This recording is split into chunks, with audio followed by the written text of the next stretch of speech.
All right, let's talk about one of the biggest questions out there. What is happiness? And how in the world do we find it?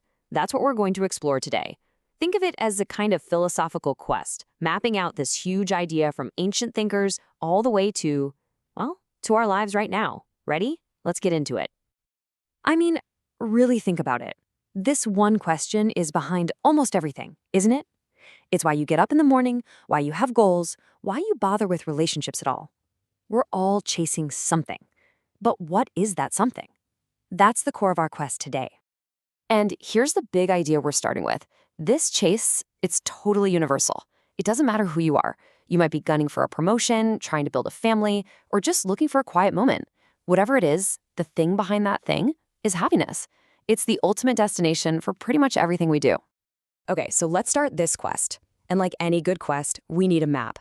Because before we can find happiness, we kind of have to agree on what we're even looking for. And let me tell you, what philosophers mean by happiness, it's probably not what you're thinking.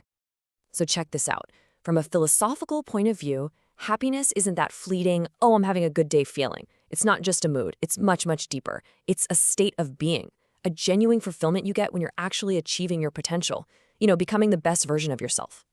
And this leads to a really big debate. Is happiness something universal? Like, are there certain things, wisdom, courage, stuff like that everyone needs for a happy life? That's the objective view. Or is it totally personal? Is it just about achieving your specific dreams and goals? That's the subjective view.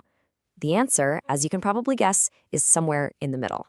All right, we've got a working definition. So now let's get real and talk about where we mess this up all the time. This next part is all about the common traps. The shiny objects we chase thinking they'll make us happy, but they just don't. At least not for long. Yeah, this list probably looks familiar, right? We chase money, but money's just a tool, not the destination. We focus on our health, which is great, but a healthy body doesn't automatically mean a fulfilled spirit. We look for pleasure, but that feeling, it always fades. And power over other people, that can be incredibly empty. The thing is, these aren't bad things. They're just not the ultimate thing.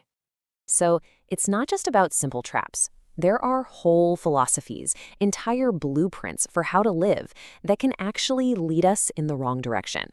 They look good on the surface, but the map they give you, it's missing some really important pieces. Let's take a look at a few of these flawed blueprints. Okay, so first up, you've got nihilism. The basic idea, nothing matters, so happiness is just impossible. A total dead end.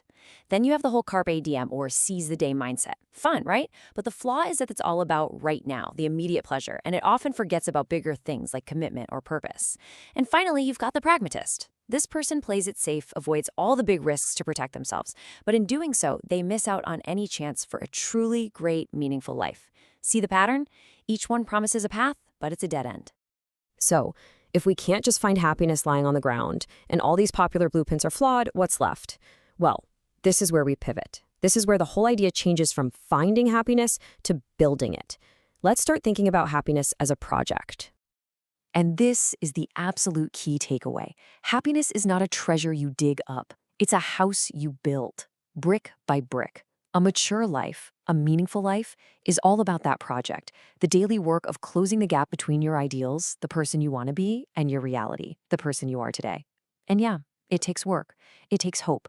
It's not easy, but it's the only way.